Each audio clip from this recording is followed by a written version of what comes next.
The broadcast is now starting. All attendees are in listen-only mode.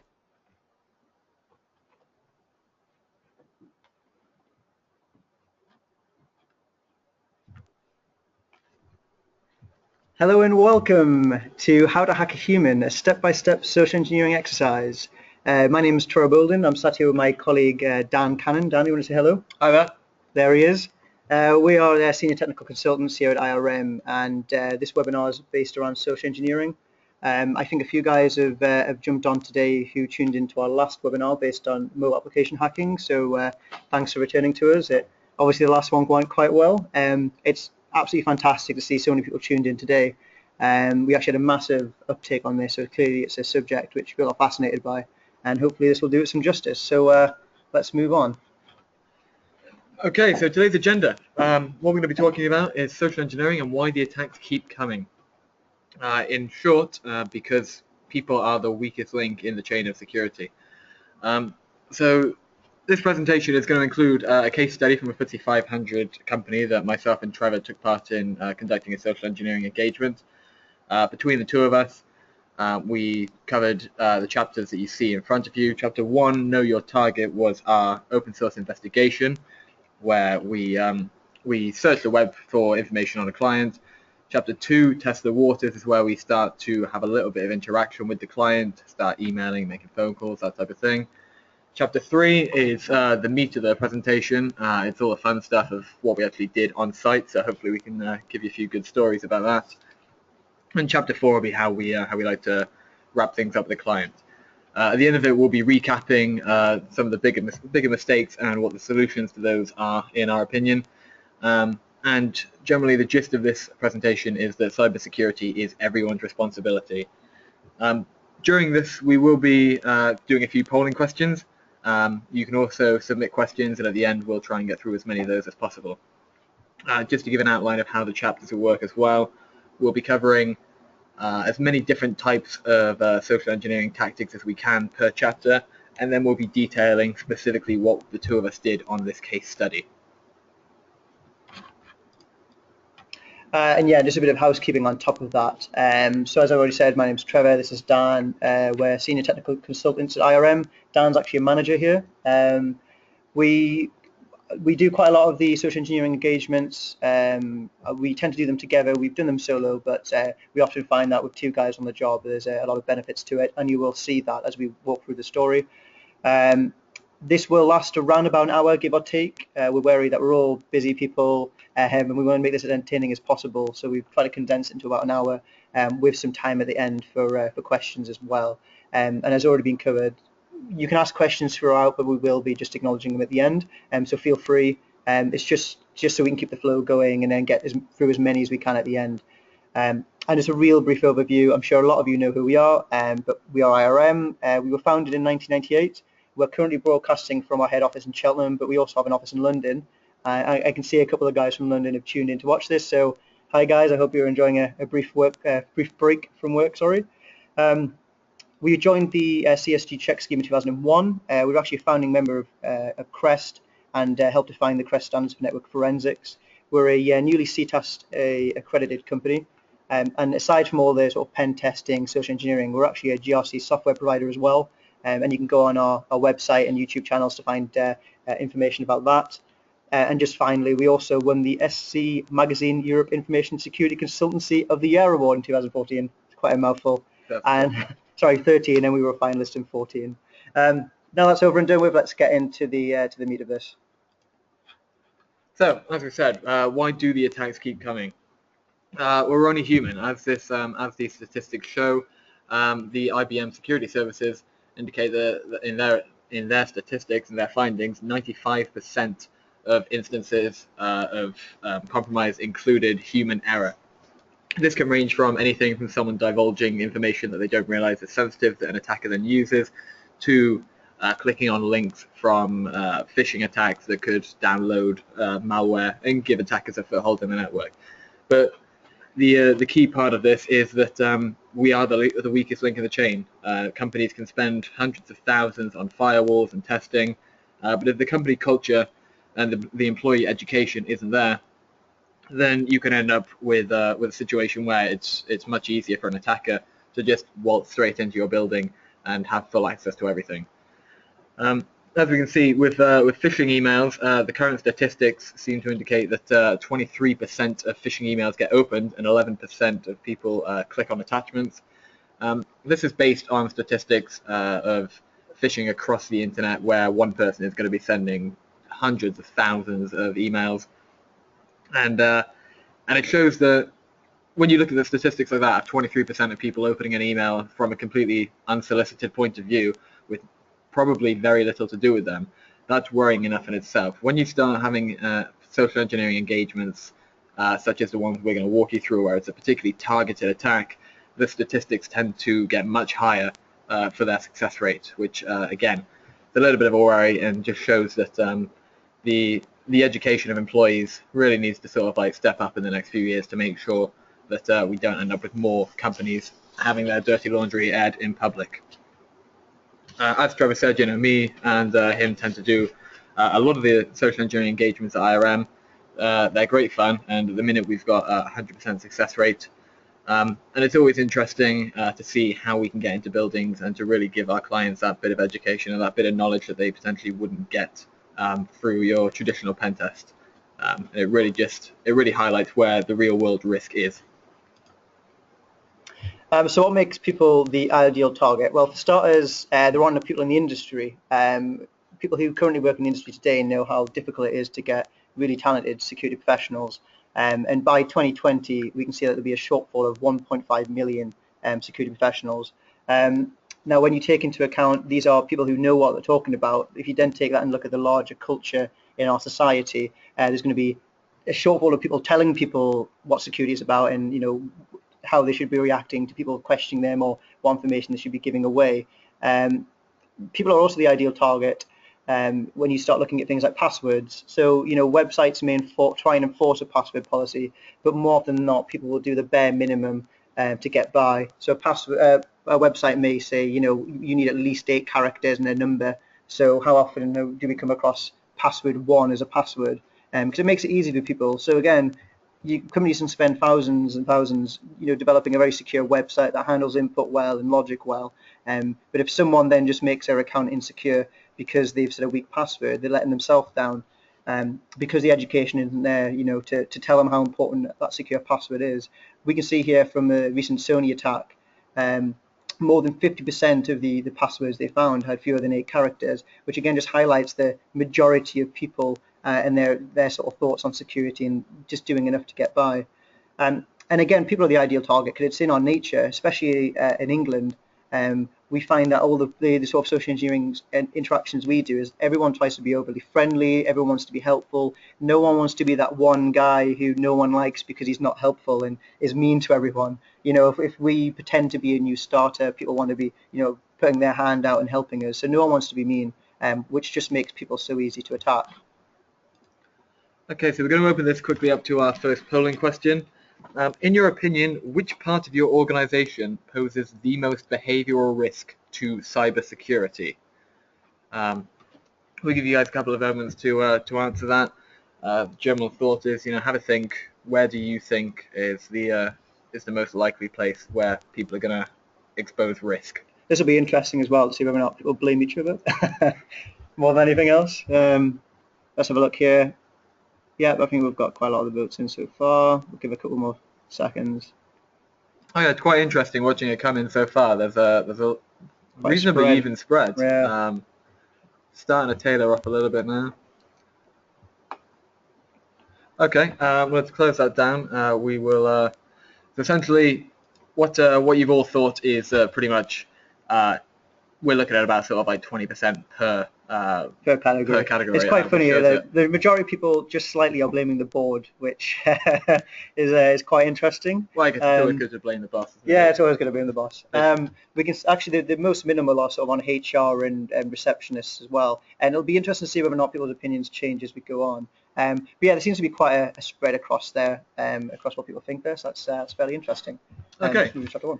So if we jump into this then, chapter 1, know your target. So this is the open source investigation part of the assessment. What what this is, it's a very minimally invasive beginning of the attack. You're not going to pick up on this no matter how hard you try. No one is ever going to pick up on this type of attack, because this is when me and Trevor are going to sit at our desk at the office and we're going to Google your company. We're going to go on LinkedIn and we're going to have a look at different social media platforms to find out who people are, what their positions are, and what a company is up to. Now, the type of information that we're aiming to get here is we're aiming to get information about high-flying individuals, board members, partners, along with as large a list of current employees as we can. We're also aiming to get an idea about email formats, phone numbers that might be available to us that we can use in later phases. And we can also start using more out there websites that you may not think about, such as the local council website to get things like floor plans. We can start using Google Street View to case the building that we're going to attack before we've had to leave the office. We could potentially see employees going into buildings, depending when the Google Street View car's gone by. But we could potentially get an idea of what reception is going to look like through Windows. This generally just gives us an all-round idea about what the company is about, what they do, and means that we can start tailoring our attack. I mean, we're going to see things like, we're potentially going to get information on third-party providers, areas nearby that might be of use to us, such as car parks that we can sit in and watch employees come and go, coffee shops, all those types of areas that you wouldn't think of as useful to an attacker. But when we've been doing our social engineering engagements, we make use of these quite often so that we can get a really good idea of the employees and what the company we're going to attack is about. So like we said at the start, we're going to format this much as a sort of like give you an overview of everything you could do and what you're looking to do in certain phases of social engineering. So this bit is specific to what we did for this client specifically. So the first thing we did was go on their website and look at their about us section. That may seem fairly lame, but it's a really good way just to get a very basic background on the company, what they provide, and starts giving you an idea of people you can impersonate maybe. From that, we start looking at a list of sort of key directors and partners and any third parties. We then start making profiles on these individuals. So, where they live, their dates of birth, their wife's name, their mother's maiden name, pets' names, things like this, which you can all get from social media platforms. A lot of information on LinkedIn as well. I'm quite guilty of that. I give a lot of information on LinkedIn, like when I graduated and when I started my job and so on, all of which can be useful for working out passwords. A lot of people use pet names for passwords, or password it's forgotten me password functionality, your mother's maiden name and so on. So all this helps to build this profile on that aspect of things, but also helps in later stages of the engagement, because we may decide to impersonate specific employees or target them directly with information. So we mapped the application. We found a website, an external email client for their website, which was intended to be used by employees to log in to their emails. This came in really helpful in the next chapter we'll go through for actually creating a very successful phishing email campaign. We gathered phone numbers for key members of staff as well as emails. We managed to get floor plans. The way we did this is quite interesting actually. We went on the local council website. The building we were going to be attacking was a shared office building, and this client occupied 2 different floors. In the shared office building outside, they were having a smoker's hut installed, and it was in enough vicinity of the main reception area that when we went onto the floor plans for the council, they had the reception area mapped out, so we could instantly get an idea as to whether or not there was going to be security gates we were going to have to bypass, where the reception desk is situated, where toilets are, where certain areas are in the reception area, so we could then feel confident walking in there, knowing where we were going rather than sort of stumbling around each other and looking obvious. So even on the early outset, we've got a really good idea about how we're getting in. This office in the reception area didn't have any secure gate controls, but they did have a secure lift area which needed a pass card, but we'll move on to that later. But we've already, at this point, we're not going to have any problem from reception, and we can probably just completely bypass them. And like I said, we went on social media sites, built up massive profiles on key employees. It's not necessarily about the quantity you get, it's more about the quality. We want to get really in-depth information on key individuals so we can either impersonate them or target them directly for further information. We also identified a local coffee shop, which was literally opposite the building we were attacking. So this means that we can either go there and sit there in the morning and scope out the building. It's a really good sort of bird's nest in a way to watch where we're going. And we also use Google Street View to monitor all that information as well. Like Dan said, it's a really good tool to use just to map out the local area before we get there. We picked up on a few members of staff who had been in pictures and managed to pick up on some of the clothes they were wearing. In these sort of engagements, we always try and, if we're going to try and blend in, we'll match the same type of clothing. So it may be employees wearing high-vis jackets or suits or business casual, or in this case, air hostess. Neither of us have had to dress up as air hostess yet. Dan, would you be? No, I think we could pull it off. I think Trevor would look great in a skirt, and I think should the job call for it, then I think we'd do pretty damn well. But I mean, this just emphasises the fact that we have to dress to play the part. So if it is a really a corporate office, we have to dress up in a suit, and if it's not, we want to dress more casual. So all about blending in. But yeah, so far we've never had to dress up as air hostesses at this point. Okay, so bearing in mind what we've just said, we're going to open this up for another polling question of being honest, how confident are you that your digital footprint cannot be exploited by professional social engineers? This includes pretty much everything we've gone through. Are you confident that you're not giving away too much information that would give us details about your date of birth that could be used in a password, your details of your family that we could use for mother's maiden names? I think we can all admit we're a little bit guilty of this in some respects, and it's just something that we really need to be aware of and be on top of. That's interesting result. That's interesting. The vast majority of people have put that they're unconfident, and that's, to be honest, that's what we would really expect. Yeah. So I think like 60% unconfident, 18% feel confident. I'd actually quite like to target those people directly and see if that's the case. It feels like a bit of a challenge. And yeah, a very small amount of people stating they don't have a digital footprint, which I guess is the best way to be safe. I don't think I could do my job without leaving a little bit of a digital footprint. So yeah, moving on to chapter 2. So testing the waters is the sort of the first initial steps in actually doing some social engineering. It's the first stage where we start interacting with employees. So far we've done a lot of, as far as our target is concerned, a lot of offline anonymous building up of information.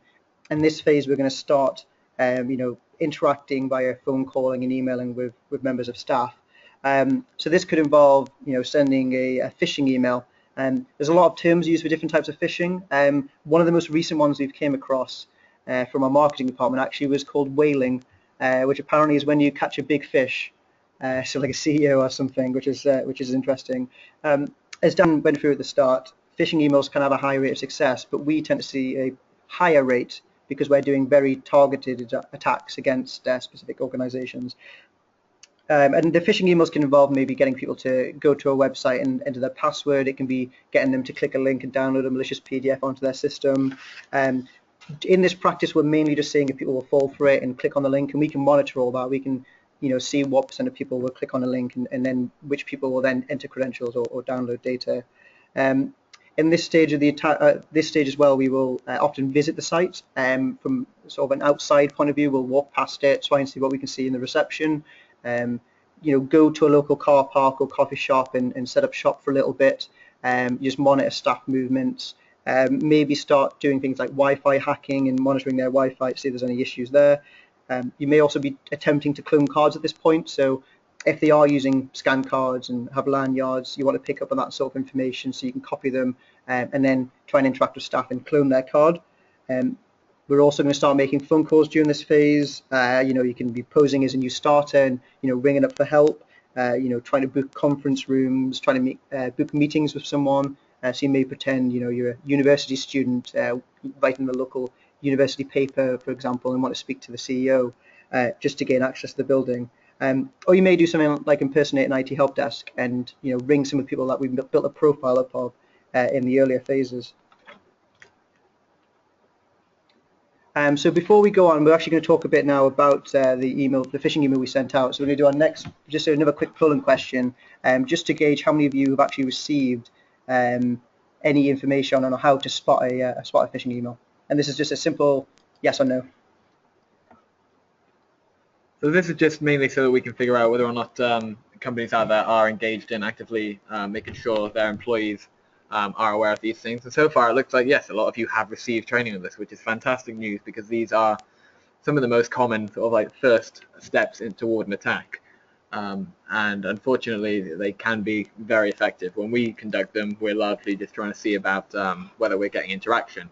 When someone actually malicious starts conducting these types of attacks, a single success could potentially pull down data and malware onto your network, which could end up being catastrophic. So, I mean, it's great to see that so many of you have had training about how to spot phishing emails.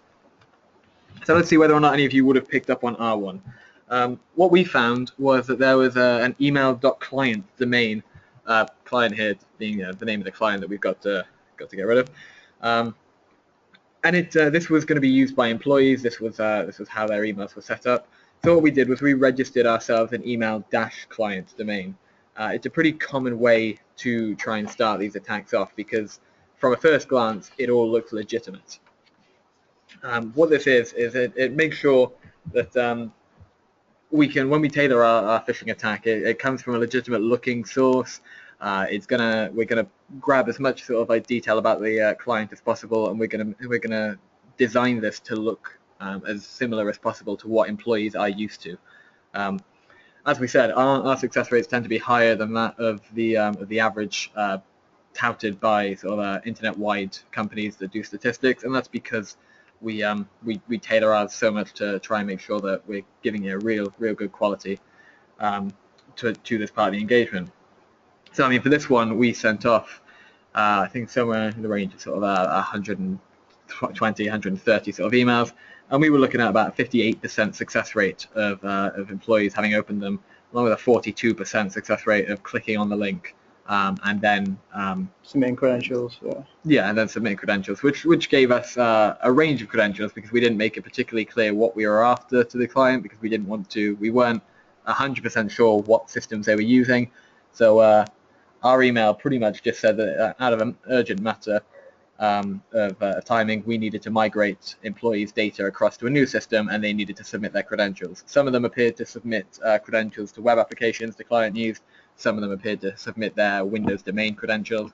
And it just, at the end of the day, it gave us a range of details and data that we could then use in later stages. I mean, it's worth noting this attack as well, from our standpoint, was really easy. All we did was we nicked all the HTML off their external email client, edited for our needs, and then we created the email in line with other emails we had seen from open source investigations. So we had the same header and footers, which is why we saw such a high success rate. We can then start making phone calls and start trying to impersonate people.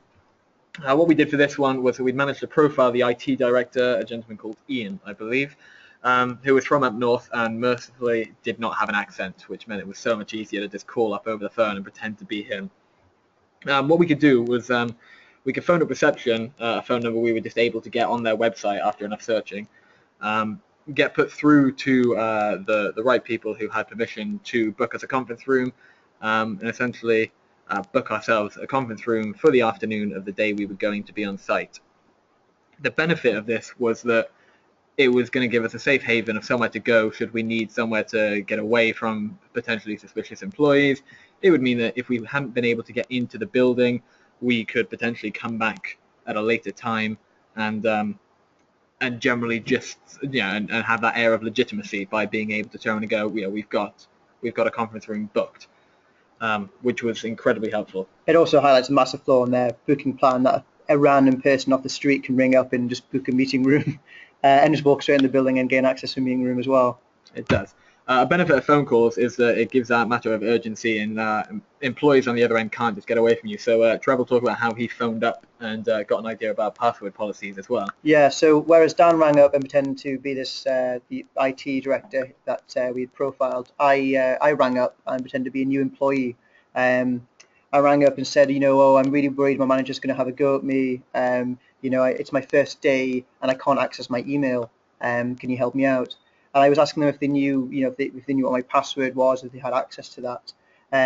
I was told they couldn't access that, but they told me that by default, all new accounts are set up with a password of password1, which highlights a few issues. It highlights their pretty bad password policy, but it also means we can go back to the open source investigation phase, identify new members of staff and try and access their accounts, because chances are they may have not changed that password. We were also, from this conversation, able to gauge what technology they use. So we knew they were using Outlook. We knew they were accessing on Windows XP to Windows 7 systems as well. So we managed to get a bit of early information before we've even gotten in to the site. So at this point, we know that we're going to have an office ready for us when we get there, and we decided that, like Trevor said earlier, when you find somewhere that you can go and essentially run a quick stakeout, like a coffee shop, we like to go ahead and visit those areas so that we can get some actual real-world eyes on the building that we're going to be trying to get into. Street view's fantastic, but there's nothing like sitting in a coffee, pretending you're a spy, and watching members of staff come in and out of the building. So we sat opposite the building at this coffee shop that Trevor mentioned earlier, and we were able to see that everyone was dressed smartly in business casual clothes. We could see that no one had specific lanyards, which was fantastic. It meant we didn't have to source anything. We couldn't see any identification badges, but we were able to see into the building and see that it appeared that the lift required some kind of swipe mechanism to use, and that was great at giving us a heads up of what we were going to come across. It also meant we got a cup of coffee for free. It did. Because it was all expense. So that's also the benefit there as well. But yeah, it also allows you to initially start interacting with employees as well, and say, oh, I'm in your building at the moment, you might see me around. Which again means if they do see you on site, they're sort of less surprised at that point. So get the goods. This is the general meat of the presentation. This is the day that me and Trevor went on site, got into the building, and conducted our objectives. So for this client, we essentially like to have some main objectives that they want to test, and then we push for some bonus objectives so that we can really start pushing the limit if it gets toward 4 or 5 o'clock and we still haven't been caught. It's worth mentioning when it comes to the actual, if you're doing a day attack, there's so many things you've got to take into account. So are you going to impersonate an employee, and at what level? Are you going to go in and pretend to be just an average Joe, or do you want to pretend to be the IT director? Or do you want to impersonate a third party to try and gain access? When you gain access to the building, do you have a cup of tea or a coffee? Do you try and bypass reception, or do you acknowledge them? Do you try and break into certain rooms inside the office? If there's areas of interest which may be rejected, do you try and steal a laptop and get out of there? Do you start the attack early, or do you go and do it in rush hour? So there's so many things that you have to take account of. Generally, we have a good plan the day before, but we like to keep it quite loose because you have to do a lot of thinking on your feet, especially if people start getting suspicious or asking questions. You may have to change your role a little bit and the way you interact with employees. So I think we've got just a quick polling question to go out before we actually get into to this chapter, which is just asking, would you have the confidence to question someone who is acting suspiciously? So if someone's walking around your office, you don't know who they are, do you feel like you would be able to approach them? And that's the important thing, is the honesty here of making sure that we'd all like to think that we'd sort of spot that person who clearly is out of place. But if your company is a relatively big company, do you feel like you know everyone? And if you don't, are you honestly going to question the person that you don't know the look of, or are you going to assume that because they're there, they're supposed to be? It's an interesting result, actually. A lot of people feel like they would be confident in challenging. This kind of goes against the norm that we've seen. So again, it would be interesting, but I guess we have a few security conscious people on the webinar here. Generally, we find whenever we do get into site, if people do end up challenging us, it's quite late in the day. At that point, you have employees defending you as well. So again, we've never been caught from someone. Or it's a pretty weak challenge of, sorry, who are you, and a quick answer of I'm George from IT is enough to sort of go, oh, okay. Or pull out a fake pass, and generally that's quite good. So yeah, we're briefly just going to go quickly over what the kind of thing we would expect to do during this phase, and then we'll go into the main story of what we did on the day when we attacked this site. So the first thing you do is obviously begin the physical attack. This may be bypassing reception and gaining access to the actual office building. You may do that in a number of ways. You know, you may try and speak to reception, just say you're supposed to be there, or you may sign a guest book, or you may just tailgate someone in. Once you're actually inside the office, it's good to scan the environment. You should already have a good idea of where you're attacking because you've looked at floor plans beforehand, but it's a good idea to do a foot mission, identify key areas, whether or not there's any broken equipment around that you can sit next to and pretend you're fixing, you know, whether or not there's any free desks you can use or meeting rooms which are empty. Out of a personal preference, Dan and I both like to visit the kitchen as one of the first things we do. It's sort of a show of dominance that you can just sort of walk in and make yourself a cup of tea. If you're walking into someone's house, it isn't something that you would usually do because you don't belong there. Whereas if you're walking in and doing it, it makes it do appear like you're supposed to be there. So this is something we generally do, and it helps to acclimatise yourself to the new office, because generally it can be a bit nerve-wracking getting past those initial defences. And again, it allows you to sit down and scan the environment a bit more.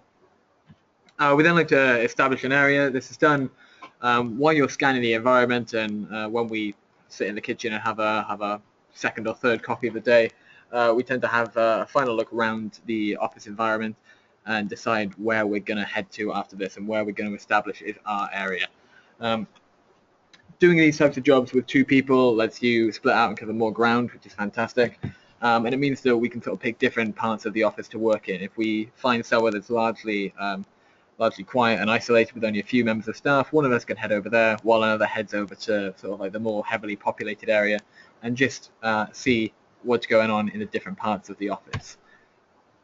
This leads to building rapport with employees, and that's generally what social engineering is all about. It's about making sure that you fit into the environment very quickly and that you get that relationship with current employees so that everyone's happy with your presence there. No one's constantly wondering who you are. You just very quickly become just another face, another part of the furniture, and someone who is supposed to be there. So once you've got into the building and once you've had a coffee and once you've got your desk, you're then going to want to start carrying out the objectives. It's key in these engagements to have spoken to clients beforehand and make sure that everyone's aware of what they want out of the situation. Some clients want to make sure that the employee culture is there in a way that will make sure that people question outsiders, in which case we go down the route of making sure that we're interacting as much as possible with employees to see if anyone ever becomes suspicious. Some want to make sure that once someone's in the building, all their network defenses doesn't fall apart and that someone can't just bypass the £1,000 firewall by walking into a building and plugging in. So this is where you're going to make sure that you've got a clear defined set of objectives and you're going to work into making sure that they get delivered. Delivering the ultimate value, at any point someone who's broken into your building illegally could leave. Anyone who carries out social engineering engagements is well aware that within 20 minutes you could get into a building, plug something onto the network that will give you remote access and leave if that's what you wanted to do. This is why these types of attacks are worrying, because there are devices out there that can just be left on networks that look very non-distinct, very minimally invasive. No one's really going to question it. They could be hid underneath desks, and they give someone outside of the building remote access to an internal network. What we like to do is make sure that we always try and find the line that employees will start questioning us. So instead of getting into a building, carrying out objectives and leaving, we then really like to push it to make sure that we're trying to find out at what point does an employee start to question you. If this includes stealing someone's laptop, that might be the case. We'll try and break into server rooms, we'll try and get past doors, and we'll try and start questioning several dozen employees for passwords until the aim is that someone eventually stops us. Unfortunately, more often than not, we just get strange looks and people answer our questions and we're left to go about our business. Yeah, and then the final stage of it is obviously getting out of the building. So after we've really pushed it and tried to get caught, we then leave, and generally that's with some stolen equipment, but it may also involve coming back later on. So we've done engagements over a couple of weeks where we've been in and out of buildings, you know, setting up equipment and then leaving and coming back to see if we will get caught, and yet it's yet to happen, really. So moving on, we're going to talk specifically about the actual attack we did on the day. So let's get going. So before we get started, the aims of this job were to get into the building, It was to get access to the network and identify whether or not the internal IT department would pick up a network scan. And then that was the main concern of the client. The bonus objectives were being able to get passwords from employees, being able to get access to a server room, stealing equipment, or stealing sensitive data. So that's a quick overview of what we were aiming for with this engagement. So the first thing we did was we went to the local coffee shop to meet up, and again we scoped out the building on that morning. We were both wearing sort of businessy type clothes, suit clothes, but it quickly became apparent that this was a sort of dressed down day. It was a Friday, people were wearing casual clothes. So the first thing we did was go back to the hotel and change. Quite often we will take multiple changes of clothes with us just so we have the sort of the right thing to fit in on the day, because you don't want to stand out, especially when you're doing these types of engagements. We then came back to the client site, looked at a certain member of staff, and then tailgated in. We were fully aware that we'd be able to walk straight past reception. It's a shared building. The receptionists don't care, but there was the lift with the scan card access. I had my headphones in, pretending to listen to music. Dan was on his phone making a highly important business call. We both followed this individual into the lift, didn't acknowledge them, and they just scanned their card and let us follow them to the office floor. So at no point did they question who we were. That's the sort of first line of defence is this scan card lift, and we've totally bypassed it. We then got out of the lift and we were into the office. Looking to our left, we saw a door which had a PIN code protected, which was locked. And to our right, we saw a door which was wedged open with a fire extinguisher, which led up to the main office floor where there was a lot of hot desking going on. And at that point was to start scanning the environment. So then Trevor's got a very particular way he likes to drink his tea, so he wandered through the office straight to the kitchen, having a quick look around to see if there was anything he was interested in, while I headed around the rest of the office just to get a good idea of where everybody was, how everything was laid out, and to check that the floor plans that we'd already found were accurate. A lot of companies have more detailed floor plans in their offices showing fire escape routes, different things. And every now and then you get to one where they're having refurbishments, where they'll tell you where everything is to make sure that no one can't find what they want. So these are all very helpful. So this part was very much walk around the office. It was still early, so there weren't a huge amount of people in, but there were lots of people walking to desks or walking to and from, catching up with different employees. So at no point did either one of us stick out having a quick walk around and then go into the kitchen. So then Dan came to meet, so I'd been very lazy and went straight to the kitchen because I wanted another cup of tea in the morning, and Dan came to visit me in the kitchen. And at that point allows us to have just a really quick catch up, and I can get the results of what Dan's found on the office floor. I think you'd found a couple of broken PCs, you'd identified a few empty desks. There was a part of the office we were particularly interested in, which was past the passcode, because we thought that may lead to the server room. So we could tick that off and feel fairly confident we know what that is as well. So at this point we break off from each other and we start engaging with other members of staff. And a kitchen's a great area to do that. You can ask someone, where's the tea bags, and then have a little back and forth chit chat. Small talk about the weather, or in my case, football. I was able to engage. Did you see that ludicrous display last night, as they say on IT Crowd? So we had a bit of a chit chat about that, and it allowed me to start getting very friendly with staff. And we decided that we would take two different roles in this. So I was going to be the, overly extroverty, friendly pally guy, and I would try and elicit information from individuals, whereas Dan was going to take a lot more of a sort of authority sort of figure, the head of IT, you will do what I say or else you're going to be in trouble kind of figure. This allows us, again, because there's two of us, this allows us to gauge what staff may react to, because in some cases, on certain environments, they may react to one character much better than others. So as we go through the story, you'll see how they reacted to both those types of characters. Okay, so setting up the environment and picking your area. As Trevor said, at this point we were in the kitchen. He was having a chat with people. I decided to peel off and go back to the broken computers that I'd found. I find it's always a great place to start. No one expects anyone who's just fixing broken computers to actually be doing anything else than that.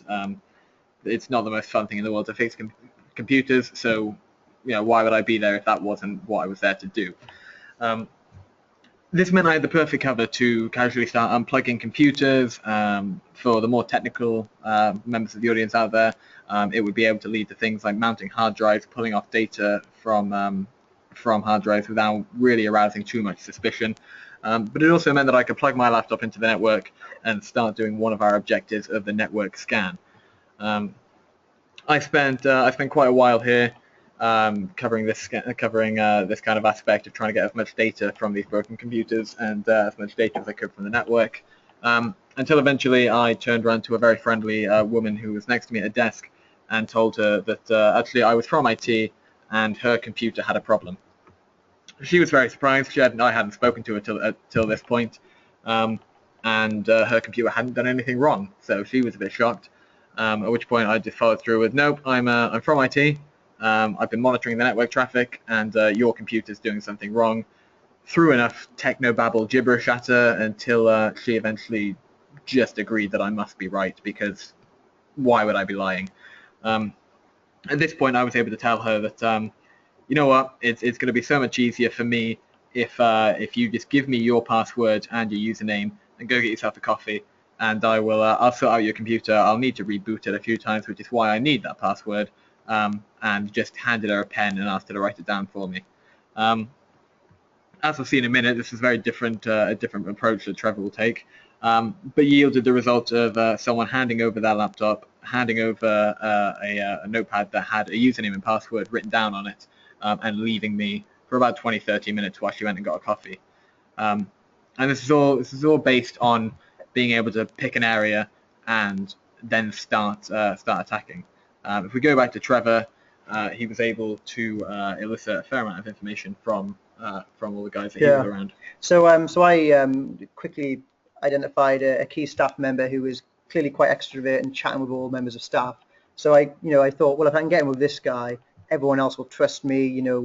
He clearly knows everyone. So if I know him by sort of connection, people will realise that I'm supposed to be there.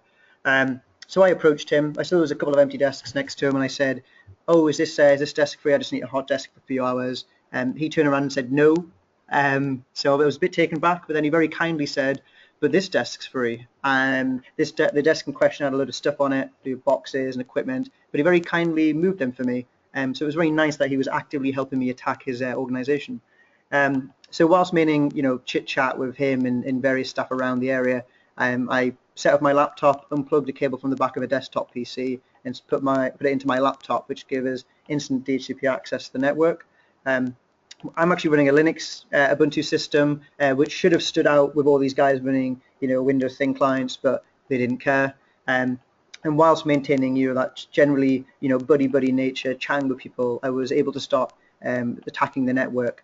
And within a matter of minutes, I found unauthenticated VNC access to another user's system, and I could now remotely monitor his system and saw him emailing clients, financial PDFs, and saw third parties emailing him as well, discussing access to the building, which could lead to further attacks, because at this point we can now impersonate this third party. So that brings on to the next step, which is building a rapport with employees, which was sort of a key thing I was doing with my sort of eliciting information and being buddy with people. So I was able to start chatting with these employees, start layering conversations. We often take a role when we're doing social engineering of someone in IT or a security background, because that's something we're confident with and we can back that up. I'm not going to go on site and pretend I'm a doctor, because I know nothing about being a doctor, so I'd quickly get found out. So when I was there, I was joking around with the guys and saying, oh, I'm here and I'm going to have to change your password policy because it isn't very good and you guys are going to hate me. And I would bring these conversations back up, half an hour later, and they would start feeling more confident discussing passwords and stuff with me. And then one guy ended up quipping that his password was actually quite good because it took two different things into account. He said it was his favourite football team and a date that was important to him. Earlier on in the day, we discussed football and who his favourite football team was, so I already had that bit of information, and you can start taking guesses at dates that are important to people. Generally it's their birthday or a child's birthday or religious holiday and so on, so you can start picking together these bits of information and start guessing their password. So I was getting this general information off in various people.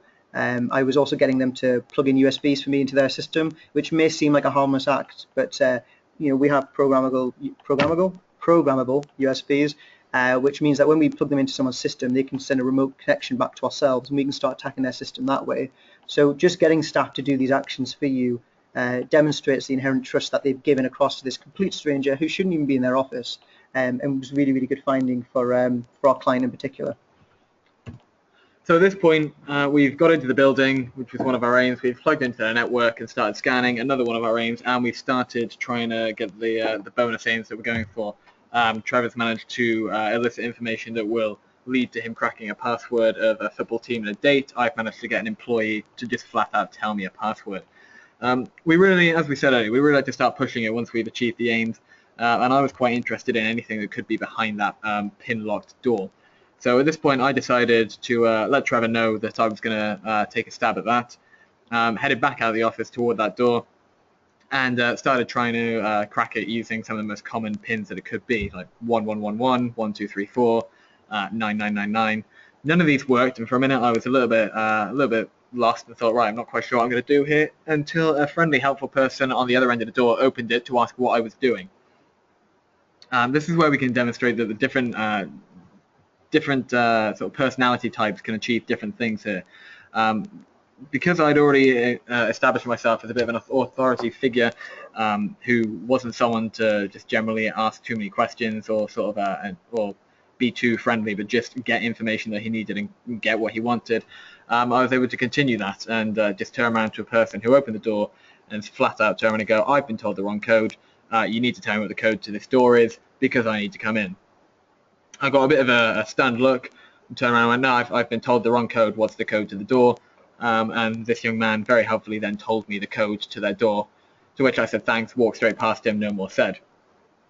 At this point, I was in a room that had a lot of switches and only a couple of servers, and thought, right, well, it's not quite what I wanted. I wanted, I wanted the very heart of the network. I wanted all the servers. I wanted everything. And I found, through a quick wander through this room, I found that actually there was another pin-protected door, but this one, with a good shove, would just open. And at this point, that was it. I'd achieved one of the things I wanted. I'd got into a server room completely without permission and got past any locked door that they had. And I took a few photos to demonstrate that I was there, made a few notes of what I could see just to prove that we'd been there. And I started to head out because I had then achieved everything that me and Trevor had assigned to myself. And left Trevor to try and push for some of the other bonus objectives. So not to be outdone. So Dan and I will often sort of email or text each other during these engagements, so we're not actively talking to each other in the office. So I get a message off Dan saying, look what I've done. So not to be outdone, I finished off my little chit chat with staff members, started packing up my equipment, and at the same time just started throwing sensitive documents that I found on the desk next to me into my bag. Later turned out that some of the paper had the person who usually sits there had their username and password written down. And then one of our key objectives was to steal some equipment. One of our bonus objectives. So I was looking around. All the laptops were in use, but I found a network switch. This is a very obvious bit of IT equipment. It should stand out like a sore thumb. So I picked that up, and me and the switch went on a little journey. We went to the kitchen and enjoyed a cup of tea together. Wandered around the office. No one cared. So I ended up walking straight out past reception, past the CCTV, outside with this switch.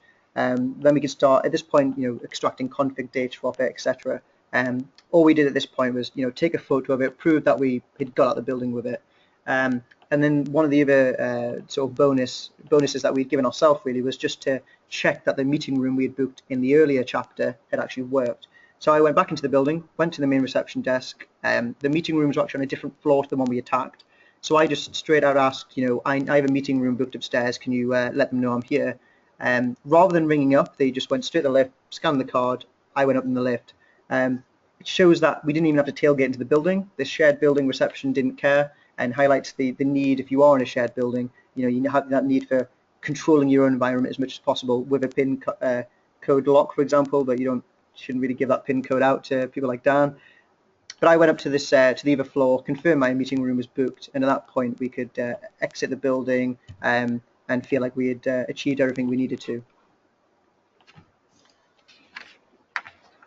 Okay, so at this point we like to make sure we make these engagements count, make sure that the clients get the most out of it that they can.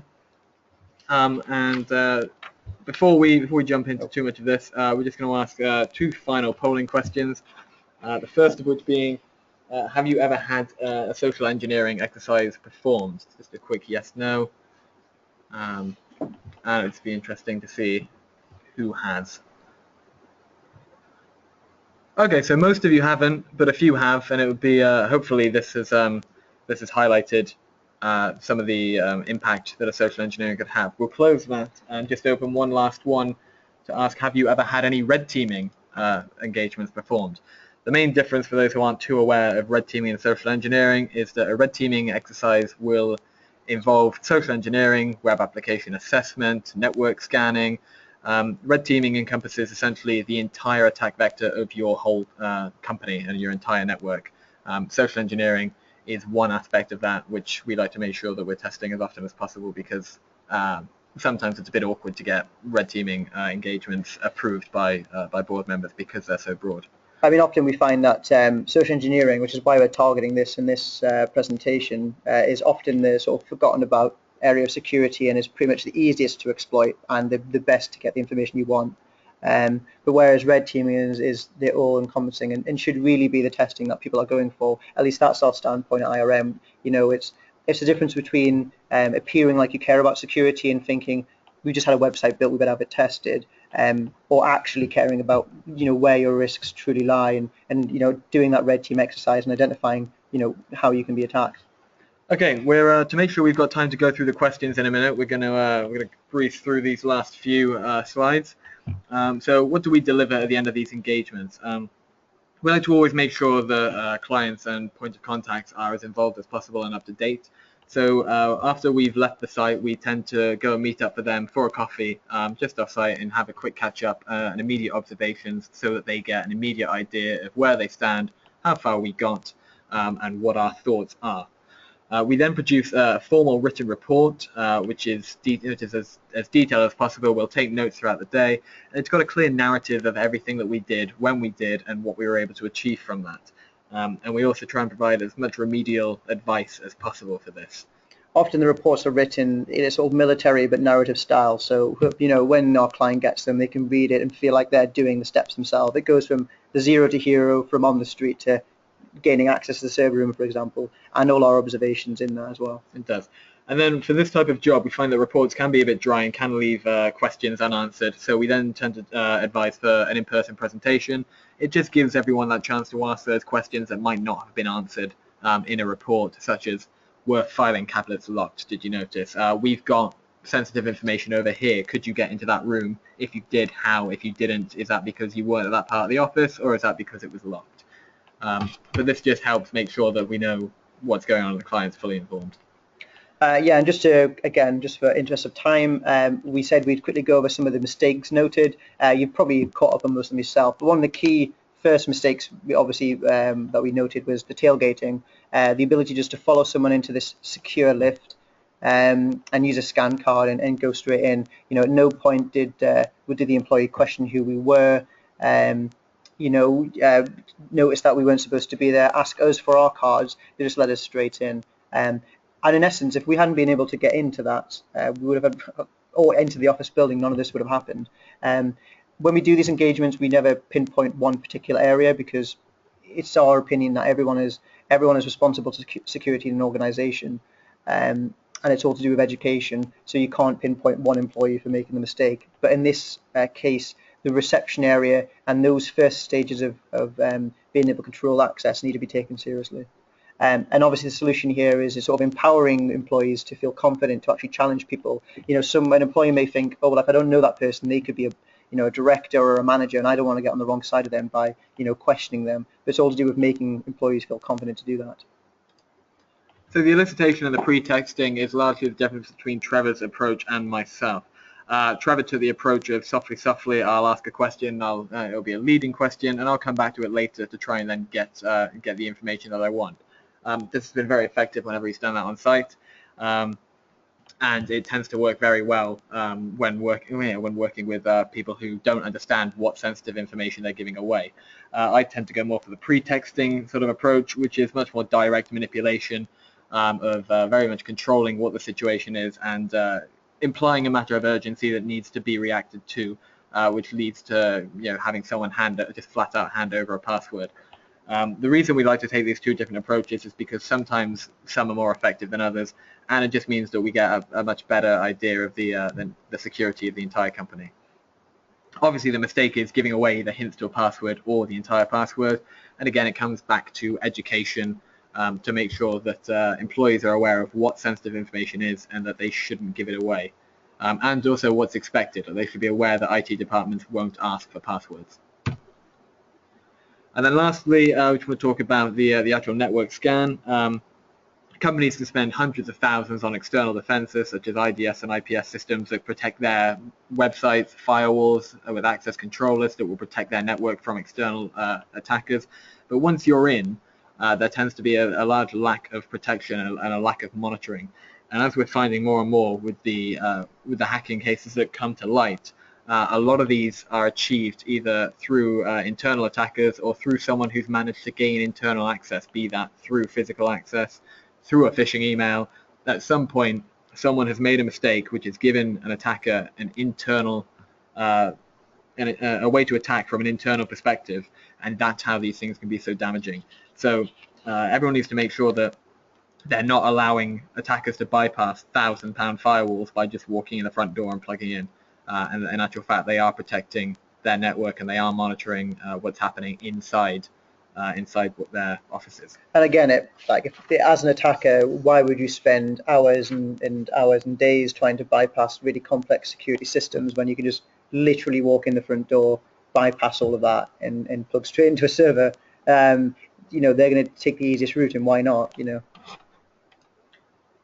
So, like we said earlier, this pretty much cybersecurity is everyone's responsibility. Everyone interacts with computers in this day and age, and everyone has something to protect, and everyone stands to lose that data should a compromise be made. So there is no fingerprinting when we do these. It's all an aspect of culture change and employee education to make sure everyone's aware that the responsibility is shared throughout the entire organization. And as we actually highlighted in our attack, although we managed to get through the lift, at no other point did anyone ask us who we were. So everyone is responsible in that case. It doesn't matter what department you're in or where you are in an organization. It is literally everyone's responsibility, because you shouldn't just assume that someone else must have questioned who someone was or something like that.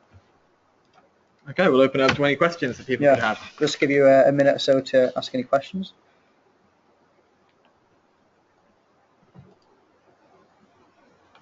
Someone's asked here, have we ever been caught?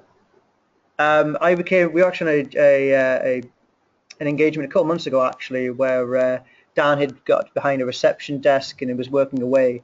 It was a massive building, so I was trying different areas, and some more secure than others. And I almost got caught. There was a door which I went through, which was clearly meant to be locked, but it wasn't. I went through this office floor and I got a few looks, went down to a stairwell which led nowhere, so I had to come back up and back through the same office floor.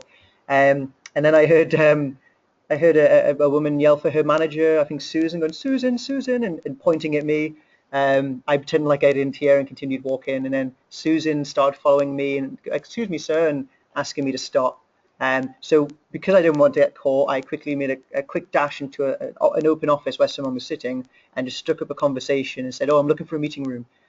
Now, because Susan, this manager, saw me talking to someone else, they thought, that's the case dealt with, he's clearly supposed to be here, that's fine. All I did with this other person was ask where the meeting room was. They pointed me down the corridor and I continued my way out. We have been caught, but we're often able to get out of it. Someone has asked about the ease of social engineering depending on geographical location or the office. Of the office. We haven't really seen anything that directly dictates ease of social engineering based on where things are. What we tend to notice is the size of the office plays a very real role in how easy it is to get into a building. If you're attacking an office with 10 to 12 people in it, odds are most of them know each other, and they're very aware of everyone else who's supposed to be there and what the role and what the job is. So it's a bit more sort of like out there to try and get in and claim you're supposed to be there, because suddenly you've got to claim you're an external person who's supposed to be in their office, as opposed to, oh, I've always been here, or I'm supposed to be here. the ruse has to be that much more convincing. Whereas if you're in an office of 100, 200 people, no one knows everyone. You've got that bit more of a benefit of I'll just be another face in the crowd. That's mainly what we noticed. We've also attacked sort of various different kinds of sites as well. So we've attacked large sites where there might be multiple buildings or smaller office buildings, and there's not really one which is more difficult than the other. They're just their own challenges, I think, as well. Unless you mean geographic location as in up north, they're friendlier. I don't know if that's what you mean, but again, all offices it's just the English culture that people tend to be quite open and friendly. Someone's asked, with a social engineering engagement, if you turn up to reception and can't get in, does that mean the office is secure? No, that means that the reception is doing a pretty good job of keeping you out. But at no point does that mean that there's not going to be a door out the back that someone's propped open so they can go for a cigarette. Post-delivery. I mean, we've been in places where there's been a door wedged open for post-delivery. As we've shown in the last case, we can ring up often and get meeting rooms. So there's multiple ways in. And even though sometimes reception is secure, there's times when you can actually rush in at sort of a rush hour time where gates are left open or tailgate in fairly easily. So we've never came across a really locked down reception ever anyway. Okay, someone's asked if we've ever attacked anything other than offices, e.g. train stations. We have attacked different types of sites. Train stations and airports have been some of them. So because the example was, have you attacked a train station? We'll talk about that. So I have previously got into a head office of a company and been able to identify headed paper for that company and write myself up a pass to get into their train station.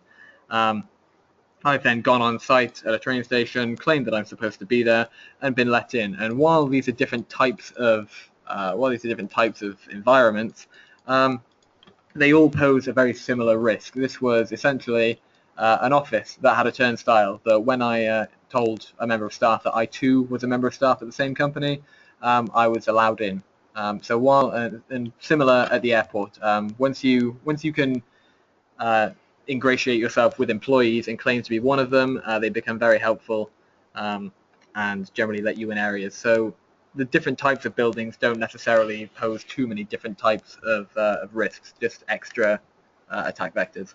Someone just asked, we'll take this as the final question, but someone's asked here, what do you see as more of a worthwhile test, social engineering or a red team engagement? I think we would both say that that red team engagements are definitely the thing that we push for these days. We think it actually gives a true to life exposure and that we can highlight, and that encompasses social engineering. So we definitely think that is a better approach. But we highlight social engineering because it is definitely the area we think doesn't get enough attention. That's an interesting one. So if we fail, is the company secure or are you just unlucky? I think we'd probably say we didn't do enough preparation, but we haven't failed yet, so that's difficult to say. It depends, because I mean, although a physical attack may fail, we may be able to still do phishing emails and stuff, and we might just try again later and try an even more complex attack, I guess, or impersonate someone differently. But the fact that there's two of us doing it, it means you can actually burn one of us off. So you can send someone, and if they get caught straight away, they can come back out and report back on the difficulties they had. Okay, quickly, someone's just asked, what do we do where uniforms are worn? We will Crack out the sewing machine. Yeah, all our open source investigation will have told us the uniforms are worn already, and we will aim to turn up either in uniforms that we're able to steal, if that's possible, or something that looks incredibly similar. Yeah, often eBay or something like that, and get something similar and then craft it together.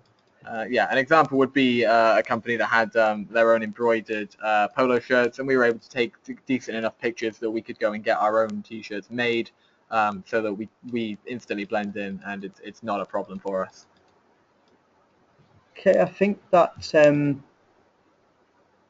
Someone's just put, so if you always succeed, what's the point? The point is employee education and company awareness. So the case that we actually walked through, we've done the same site twice now, actually.